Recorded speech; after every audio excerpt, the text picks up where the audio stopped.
Halo, salam jumpa lagi dalam Perspektif Isidorus Lili Jawa. NTT darurat kekerasan terhadap anak. Saudara-saudara, mungkin ini terlewatkan ya dari pemikiran banyak orang berkaitan dengan kondisi keamanan anak-anak kita di Nusa Tenggara Timur. Tetapi saya mau sampaikan satu informasi yang sangat penting dan ini sudah masuk dalam kondisi yang darurat. Ya. Berdasarkan catatan Poskupam, edisi 13 April 2023. Ya. Di sana dalam headline itu tertulis NTT darurat kekerasan anak. Mengapa demikian? Saya sajikan data-data ini. Ya. Dalam kurun waktu 3 tahun, dari tahun 2021 sampai dengan 2023, itu ada 1.127 kasus kekerasan terhadap anak di Nusa Tenggara Timur. Ya. Kalau kita rinci ya dalam beberapa tahun terakhir, di tahun 2021 itu ada 392 kasus kekerasan fisik 70 korban, kekerasan psikis 126 korban, dan kekerasan seksual 241 korban. Lalu pada tahun 2022 ada 595 kasus kekerasan terhadap anak. Kekerasan fisik 120 korban, kekerasan psikis 179 korban, dan kekerasan seksual 332 korban. Dan di tahun 2023 ya sampai dengan bulan April ini itu sudah ada 140 kasus kekerasan fisik 19 orang, kekerasan psikis 56 orang, dan kekerasan seksual 63 orang. Dalam durasi 3 tahun terakhir ini itu memang ada peningkatan yang signifikan. Dan yang paling besar itu adalah kekerasan seksual terhadap anak. Ya. Dan Poskupam juga merilis ya, ada beberapa kasus kekerasan terhadap anak yang viral untuk 2 tahun terakhir ini. Yang pertama, seorang vikaris ya di Alor itu dia melakukan pelecehan terhadap 9 orang anak. Lalu guru agama melakukan pelecehan terhadap 7 orang siswa di ND. Selanjutnya, guru sekolah minggu melakukan pelecehan terhadap 3 siswa di Kota Kupang. Seorang pengurus partai melakukan pelecehan terhadap seorang anak piara. Ini katanya di Kabupaten TTU. Saudara-saudara mau bilang apa dengan data dan fakta yang saya sampaikan tadi? Saya mau menyampaikan bahwa anak-anak kita memang dalam keadaan yang sedang tidak baik-baik saja. Saudara-saudara, ya. Predator seks itu berkeliaran di mana-mana. Dan untuk kita ketahui, ya, kekerasan terhadap anak-anak kita, baik fisik, psikis maupun seksual, itu banyak dilakukan oleh orang-orang yang sangat dekat dengan anak-anak itu. Entah oleh orang tua, entah oleh kerabat dekat, oleh keluarga dekat, oleh guru-guru, ya, oleh orang-orang yang sudah dianggap sebagai sahabat atau kenalan. Mereka-mereka ini bisa saja menjadi pelaku-pelaku kekerasan terhadap anak-anak kita. Dan tren kekerasan terhadap anak di Nusa Tenggara Timur itu meningkat dari tahun ke tahun.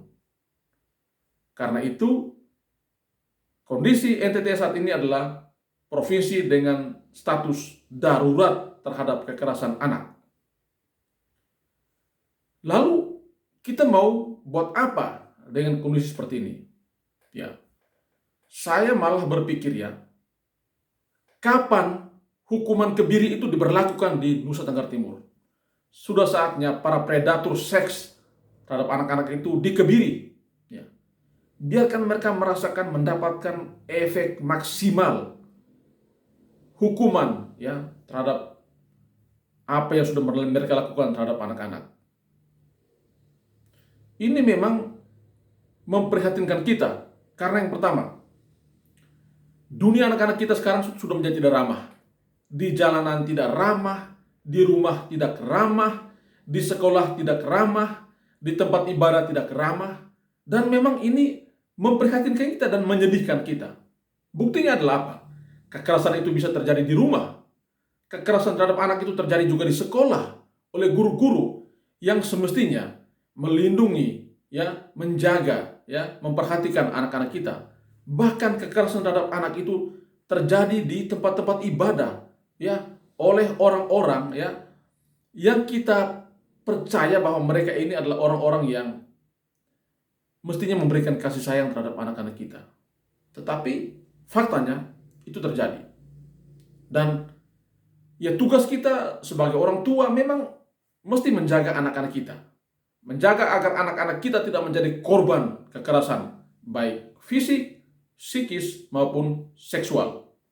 Karena itu seperti yang saya katakan tadi, hukuman maksimal harus diberikan terhadap para pelaku kekerasan seksual terhadap anak-anak kita.